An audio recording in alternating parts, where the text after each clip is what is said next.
Bonjour, bonjour chez vous, je suis Immaculée pour le compte de Immaculée Light Access. Si c'est votre première fois de me découvrir, n'hésitez pas, faites-vous abonner sur ma chaîne Immaculée Light Access et là en sigle ILA en anglais, en le faisant n'oubliez pas de cliquer sur la sonnette qui est à droite de l'écran pour des notifications. Que mon Dieu vous bénisse partout où vous êtes. Bonne année à ceux qui n'ont pas encore eu la chance de me voir parler de cette année-ci ou d'avoir regardé une de mes vidéos ou même branché sur ma chaîne. Voilà, ça fait belle lurette que j'ai pas pu poster une vidéo parce que j'ai commencé à passer le temps sur un groupe WhatsApp comme ça et puis je trouve que non, je dois revenir ici parce que c'est plus utile. Ici au moins j'ai la chance d'échanger avec beaucoup de gens et puis beaucoup de gens pourront donc voir mes vidéos et comment gagner quelque chose, un conseil, une idée et tout. C'est beaucoup mieux. De l'autre côté, j'ai pas vraiment trouvé satisfaction comme je l'espérais. Donc aujourd'hui je vais vous parler de comment éviter de faire partie d'un groupe WhatsApp sans objectif.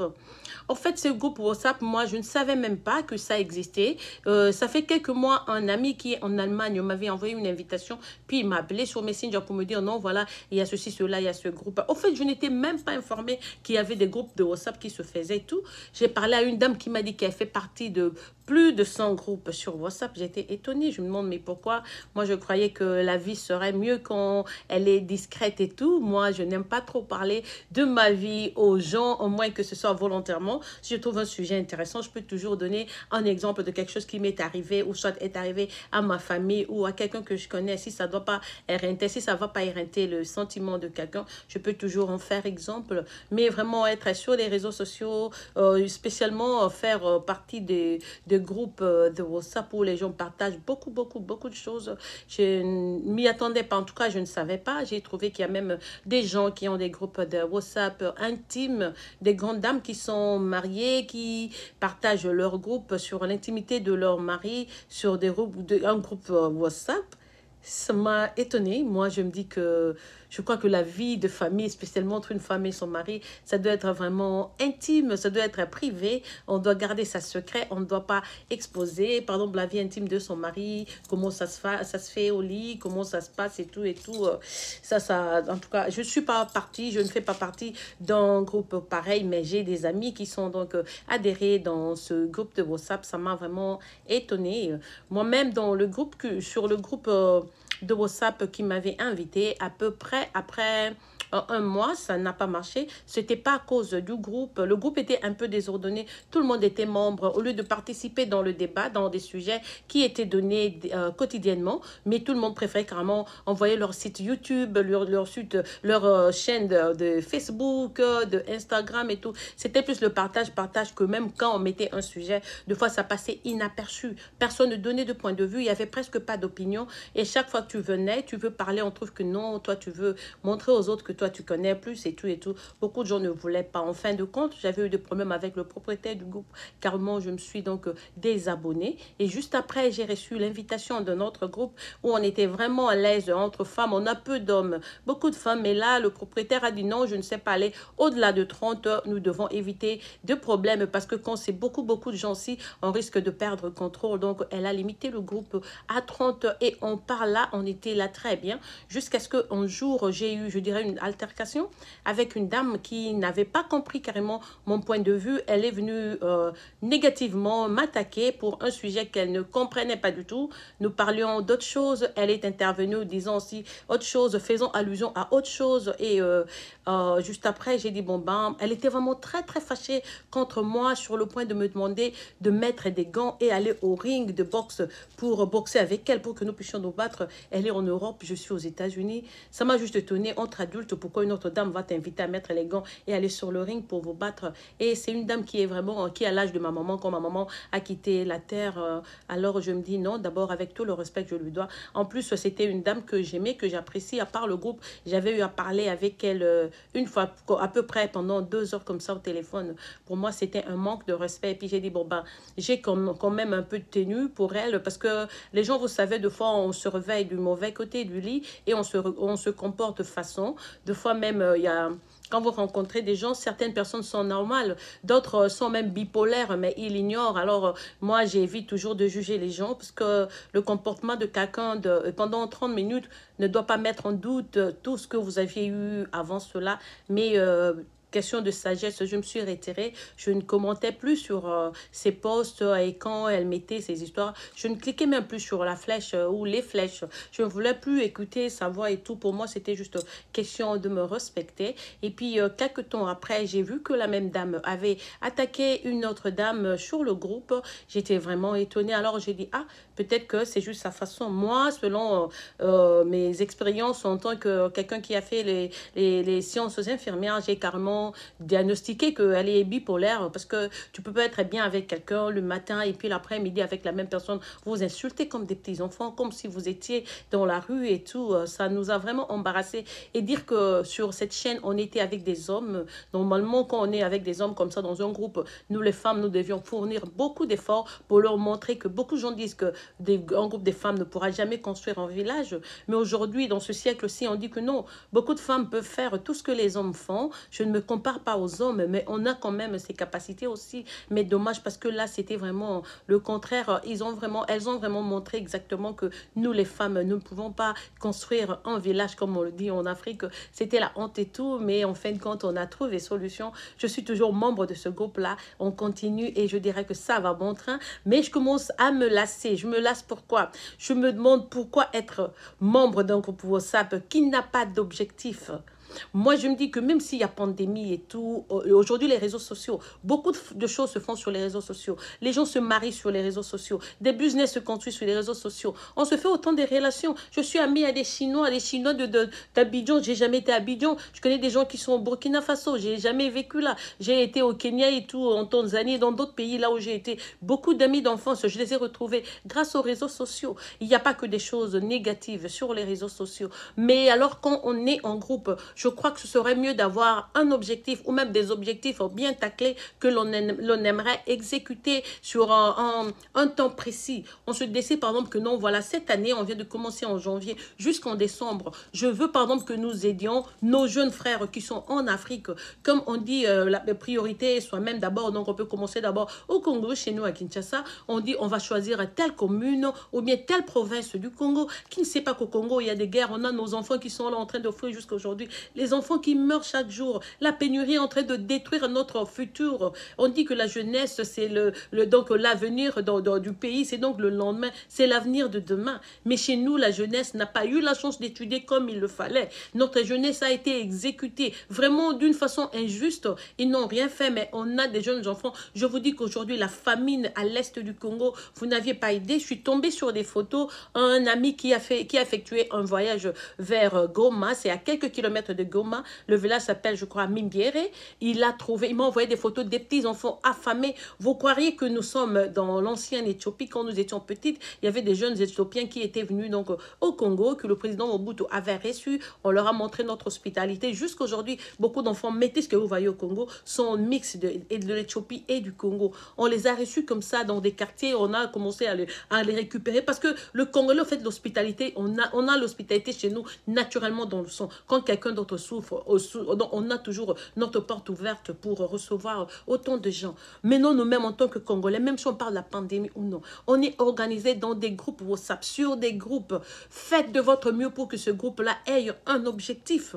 On est au début de l'année. Si on commence à cotiser comme ça, petit à petit, d'une façon mensuelle, parce que si vous dites hebdomadaire, beaucoup de gens vont refuser. Mais faites ça mensuellement. Dans tous les groupes où vous êtes, si on s'organise depuis janvier jusqu'en décembre, on aura un montant quelconque. Et au mois de décembre, on pourra faire des gestes pour aider nos jeunes enfants, nos petits frères, nos petites sœurs, nos mamans qui n'ont pas eu la chance de trouver de boulot. D'autres sont même illettrés. Elles ont toujours compté sur leurs hommes pour apporter de quoi manger. Mais ces hommes-là ont été arrêtés ou ont disparu, abattus, exécutés à cause de la guerre. C'est notre... Bon, je dirais c'est notre responsabilité parce que... Mais de l'autre côté, je dirais que l'altruisme aussi, c'est inné. On a ça dans le sang. Tout le monde n'a pas le réflexe d'aider, d'apporter son aide. Mais je me dis qu'avec autant de groupes qu'on a sur les WhatsApp, mais non. Pourquoi on ne va pas s'organiser dans ces groupes-là, dire que non, voilà, on est tel objectif, éviter des connotations du genre fondation, ONG, maman, ceci, c'est là, maman patati patata. Non, faites ça comme ça naturellement,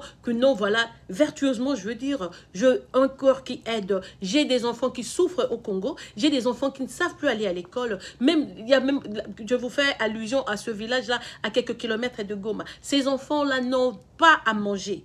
Je vais mettre des photos, je crois que ce sont ces photos qui seront donc sur le thumbnail de cette vidéo. Ces enfants-là manquent à manger, je vous dis. Leur moment, en fait, quand la guerre avait commencé, tous les hommes dans ce village-là ont été exécutés. On a laissé les femmes et leurs bébés. D'autres étaient donc enceintes. Elles ont accouché comme ça. Il n'y a rien de gauche à droite quand elles tournent là, ces dames-là. Il n'y a rien là où elles habitent. Elles sont obligées d'aller faire le champ à Gisenyi. Je crois que ça s'appelle Gisenyi, oui.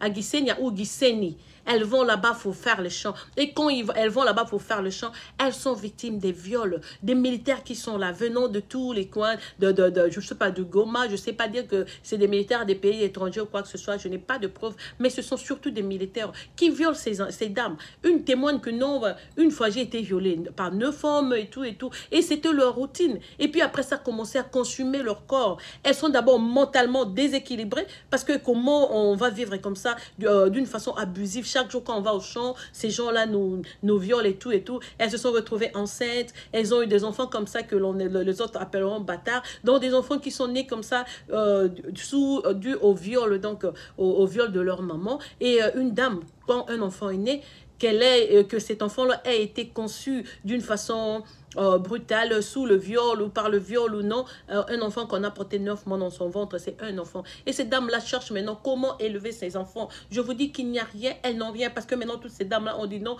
mais allez de l'autre côté, à force de se faire violer, on va perdre notre vie. Parce que quand elles disent non, on les tabasse et tout et tout. Du coup, elles ont arrêté d'aller faire le champ. Et elles n'ont pas de quoi manger, elles n'ont même pas de quoi élever ces enfants. Je vais mettre donc les photos, comme je vous ai dit, sur cette vidéo. Vous allez voir. Alors voir les Congolais sur les réseaux sociaux en train de perdre notre temps à partager de trucs vraiment de 2 balles.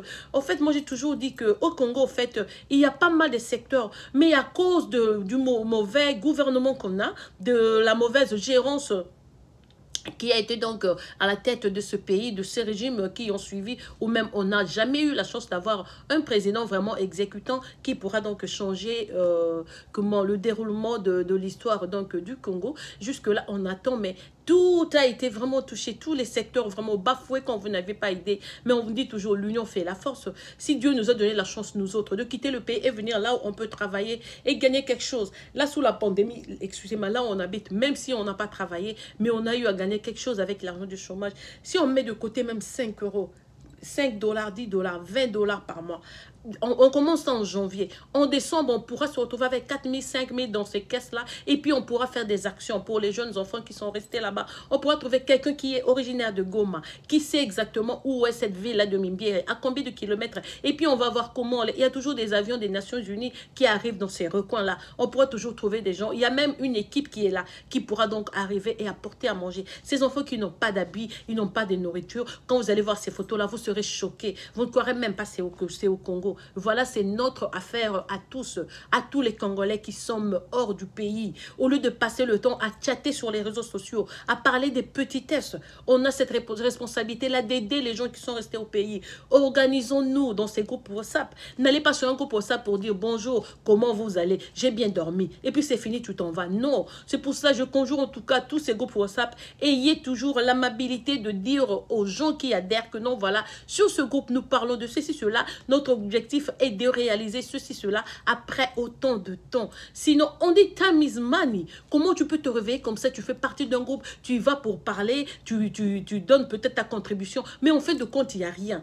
Je sais qu'on dit, on n'attend toujours pas que le lucre soit, rémunéraire, on peut dire non, on n'attend pas toujours ça. Ça peut être aussi émotive et tout, tu parles avec les autres, tu chasses le stress et tout et tout. Mais au fur et à mesure que tu restes là 1 semaine, 2 semaines, 1 mois, 2 mois, 3 mois, il n'y a pas d'objectif. En tout cas, en fin de compte, on finit par se lasser parce que, comme je venais de le dire, time is money, donc le temps c'est l'argent. Tu aimerais faire partie d'un groupe là où il y a les objectifs, je veux dire, à exécuter et dans un laps de temps, si on s'organisait, nous les Congolais, même Africains, je dirais, on est nombreux hors de nos pays.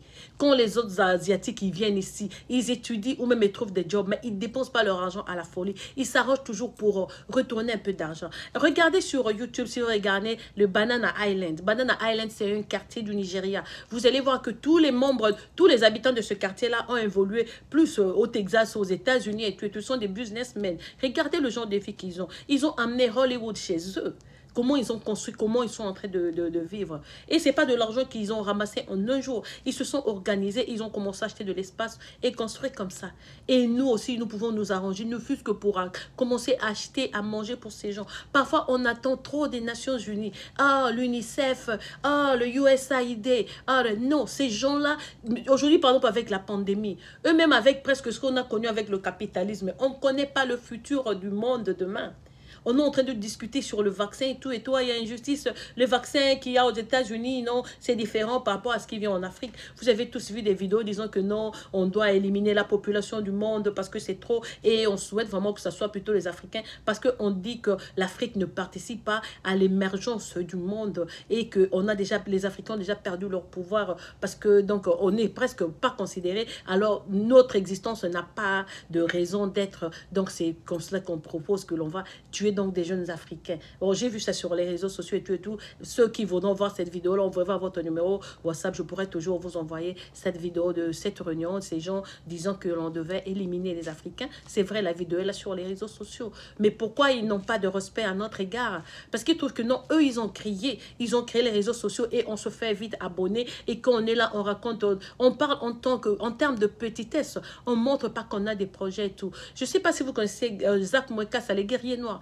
Avant hier, j'ai vu sur Instagram, il a posté qu'il est empoisonné. Pourquoi quelqu'un qui est en train de travailler sur l'éveil du peuple africain, vous croyez que c'est un blanc qui est allé là-bas empoisonner Zach Mwekassa? Non, c'est toujours entre nous Africains. C'est peut-être une fille qui était avec lui. C'est peut-être une fille qui a été, comme on dit, de décor, qui a été spécialement envoyée pour détruire sa vie et tout et tout. Il dit, il est apolitique. On sait qu'il est apolitique. C'est juste un homme intelligent qui est en train d'éveiller la jeunesse africaine. Mais voyez comment il est victime. Là, maintenant, c'est sa vie qui est en danger. On se demande même s'il doit commencer à se cacher ou comment. Donc ne donnons pas raison à ces gens qui nous traitent de moins que rien. On doit commencer à nous organiser sur ces groupes-là de réseaux sociaux. Ne faisons pas seulement de grands projets qui seront donc irréalisables. Commençons même par de petits projets, mais aidons notre population qui est restée au pays. Je ne m'adresse pas seulement qu'aux Congolais, à tout Africain, partout où vous êtes. Si vous faites partie d'un groupe WhatsApp, que ce soit pas seulement non, je vends les poissons salés, je vends l'huile de palme, je vends les produits pour avoir des longs cheveux. Les cheveux même courts comme ça.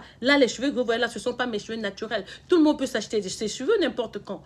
Taclons des sujets très importants. Essayons de nous organiser là où nous sommes. En petit groupe, bien sûr, mais on peut vraiment réaliser beaucoup de choses. Moi, je vous ai toujours dit, quand on a un peu de caractère et un peu de courage, on peut réaliser beaucoup de choses. On ne doit pas toujours attendre que l'étranger vienne, qu'on apporte des sacs de semoule, de riz à ces enfants qui sont au Congo. Nous pouvons prendre la relève nous-mêmes et on ne doit pas tout attendre du gouvernement. N'est-ce pas que je vous ai tout souvent dit sur mes vidéos, il y a Kennedy ici aux États-Unis qui avait dit, ne demandez pas ce que votre pays peut faire pour vous. Demandez-vous ce que vous pouvez faire pour votre pays. C'est exactement dans des actions pareilles. On doit passer à l'action. On ne nous demande pas des millions. Mais si vous faites partie d'un groupe WhatsApp, soyez même la première personne qui puisse suggérer cela, que si c'est seulement pour les gossips, pour les trucs du genre, moi, mon mari, comment se marier, parce que spécialement nous les femmes, quand on parle toujours des maris, comme si sans homme, la femme ne va pas évoluer et tout et tout. On doit changer notre mentalité. On doit commencer à réfléchir autrement. Levons-nous et travaillons pour nos gens. Essayons d'aider les moins faibles, ceux qui sont au pays là, qui n'ont même pas eu la chance d'aller à l'école. Donnons-leur la chance d'être éduqués, d'aller à l'école, juste avec un sac, avec une paire de chaussures et tout. Organisons-nous. Les réseaux sociaux, ces plateformes-là est vraiment, vraiment, vraiment vaste. On peut aller de l'avant, on peut créer. Vous avez vu aujourd'hui Amazon, le monsieur qui est Jeff Bezos, il vient de démissionner avec des milliards dans sa poche. Pour un truc, dans une idée comme ça qui est venue, il a quitté le boulot, il a créé ça et c'était des milliers et sous la pandémie parce que quand on reste à la maison, les gens ont tendance à beaucoup faire le shopping sur le... Il a fait des milliards, il ne trouve même plus pourquoi continuer à courir, à prendre cet argent-là. Il a dit, il a d'autres idées, il vient de quitter avec cet argent-là. Mais non, il y a un autre PDG qui vient de le remplacer. Nous, en Afrique, on n'a même pas de truc du genre Alibaba. On a tout ce qu'il y a là, les gens viennent prendre chez nous et ils se développent ici. Nous-mêmes qui sommes là sur le terrain, pourquoi on ne le fait pas? Quand tu vois une femme africaine qui fait de bruit sur les réseaux sociaux. Quand vous regardez, elle a seulement une boutique d'habits qu'elle vient de commencer. Non, elle vend des mèches. Non, elle vend. On doit voir loin, loin, loin, très loin. Éveillons-nous, éveillez-vous. Il y a beaucoup à faire. On ne doit pas attendre des autres forcément. Nous pouvons nous organiser. On doit aussi cesser de compter seulement sur le gouvernement. Comme tout le monde sur les réseaux sociaux. Ah, Félix Tshisekedi. Ah, il n'est que le président. Il n'est qu'une personne. Mais à part la politique, nous, qu'est-ce que nous faisons? Qu'est-ce que nous faisons nous-mêmes, peuple congolais, spécialement nous qui sommes hors du pays? Qu'est-ce que nous faisons à part venir sur les réseaux sociaux, insulter notre propre président, juger le point de vue des autres, s'insulter comme Marius Munga est en train de faire sa vidéo, proliférer des injures, même aux gens que nous ne connaissons pas. Nous devons changer de mentalité. Aujourd'hui, la guerre que nous sommes en train de faire, je dirais comme on a dit, ce n'est pas une guerre physique que vous êtes en train de voir. Mais quand vous voyez que c'est votre race, c'est votre vie, c'est votre futur qui est en danger, nous devons aussi trouver des stratégie pour que nous puissions commencer à nous organiser petit à petit. Nous organiser comment? En essayant de donner aussi un meilleur avenir à notre jeunesse, en disant que non, vous devez étudier, continuer à rêver, continuer à espérer même quand il n'y a rien. Mais si aujourd'hui, à cause de la famine, ces enfants n'ont même plus la chance de grandir, ils sont en train de mourir. Un jour, notre corps va nous interpeller. Je sais que ce n'est pas tout le monde qui a un corps à donner. Tout le monde ne réfléchit pas comme moi. Pour beaucoup de femmes, c'est se réveiller, c'est le maquillage, les mèches et tout et tout. Elles n'ont pas le temps de réfléchir sur les jeunes gens qui sont à Goma et tout. Je ne suis même pas originaire de Goma, moi. Mais tous les enfants congolais, je les aime de la même façon. Parce que je sais que c'est l'avenir de demain. C'est le Congo de demain. Si je vois un enfant congolais qui souffre, qui est en Équateur, dans le bas Congo, dans le Kasaï, je vais l'aider parce que c'est mon sang. C'est un enfant congolais, c'est mon frère, c'est ma soeur, c'est mon neveu, c'est ma nièce. Donc, essayons de développer notre altruisme, le bon sens, commencer à ouvrir notre cœur pour que nous puissions faire un peu plus.